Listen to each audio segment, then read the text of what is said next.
I made a singing Miku pumpkin. If you touch the pumpkin, it'll start playing music. You see, at my job, they were hosting a pumpkin decorating contest, and we were all given one evening to carve a small pumpkin before getting judged. Now, I don't actually have the tools or skills to actually cut and decorate the pumpkin, but I do have robotic skills. So my logic was, if I can't touch the inside of the pumpkin, then I'll do everything on the outside. As soon as I got back from work, I quickly went to model a housing and a lid to act as the base for the pumpkin to sit on. With the time I was given, I only get one chance to print the housing to fit my breadboard, speaker, and LED lights, because both prints took 4 hours, even at the fastest setting. Then the next disaster came when I tried to paint the face and take the tape off. The acrylic paint decided to come with it.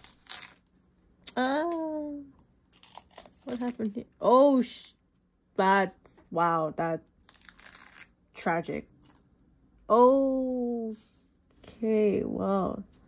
Everything's falling apart.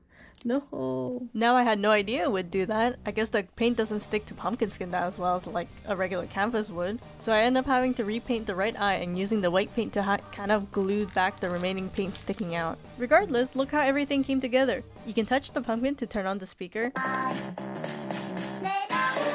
It uses the ESP's built-in capacitive touch sensor, basically the same tech used in every touchscreen device, except I just stuck a wire into the pumpkin and it makes it touch sensitive. Don't ask me how. It can only play one song, and that's Humorous Dream of Mrs. Pumpkin by Hachi. I could have added more songs if I had extra time to debug, but it was also 1 AM and I wanted sleep.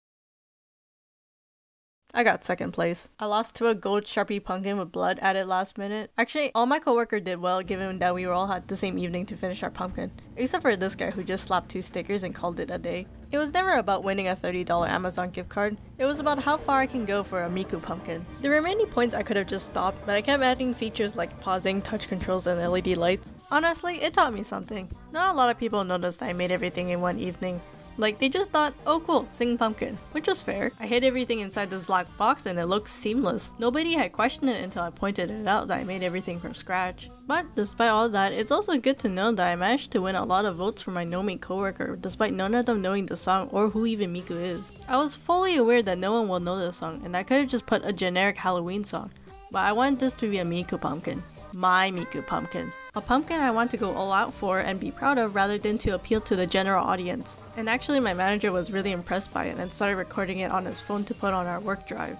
And it's safe to say I'm very proud of this pumpkin. This also marks 1 year since I started making and posting my Vocaloid robotics build. If it wasn't for my Miku Beam, Bad Apple, and Music Box project, I would not have been able to make this pumpkin in 1 evening and still get 6 hours of sleep. So from the bottom of my heart, thank you for watching my project builds. It truly means the world to me that people enjoy watching this type of content, and even knowing that this has inspired others to make something similar.